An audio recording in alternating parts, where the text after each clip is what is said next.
এবারের বৈশাখী আমেজের সারাদিন আনন্দে কাটিয়েছেন বাংলাদেশ চলচ্চিত্র শিল্পী সমিতির সদস্যরা। পান্তা ইলিশের পাশাপাশি নাচে গানে দিনটি উদযাপন করেন তারা।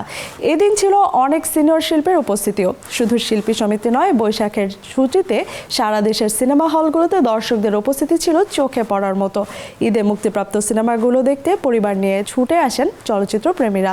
বরবাদ, দাগি, জঙ্গলি কিংবা চক্কর সবগুলো সিনেমার শো ছিল হাউসফুল। দর্শকদের এমন উপস্থিতি এবার হাসি ফুটেছে প্রেক্ষাগৃহ সংশ্লিষ্টদেরও। বাইরে এবার এত পরিমাণ গরম পড়েছে যে বাচ্চাদেরকে নিয়ে ঘোরাটা আসলে পসিবল হচ্ছিল না। এই কারণে আমরা আগে থেকেই প্ল্যান করে রেখেছিলাম যে সন্ধ্যার টাইমটা আমরা অন্ততপক্ষে ছবি দেখে কাটাবো। ফ্রেন্ড ফ্যামিলি, আমরা দুই ফ্যামিলি মিলে দেখতে এসেছি। সিনেমায় আসলে না অনেক একটা ভাইব আসে, যা মানে অনেক একটা মজার ভাইব আসে। বছরের প্রথমটাই আমরা এনজয় করি এই মুভি টুভি দেখেই। বাংলাদেশের যে মুভিগুলো এগুলো আসলে এখন ফ্যামিলি নিয়ে হলে দেখা যায়, দেখার মতো সিনেমা। আমরা একসাথে সব বেরিয়েছি, নববর্ষের দিনে একটি উৎসব আমেজ। নতুন নতুন মুভি, নতুন নতুন কাহিনী নিয়ে হচ্ছে, অনেক ভালো, এ কারণে দেখতে আসার। এইচএসসি পরীক্ষা দিয়েছি, এখন আর কি খুব সময় কাটতেছে না, তো বৈশাখে আর কি বাড়ি তো খুব ভিড়, ভাবলাম একটু এখানে সিনেমা তো পুরো 100।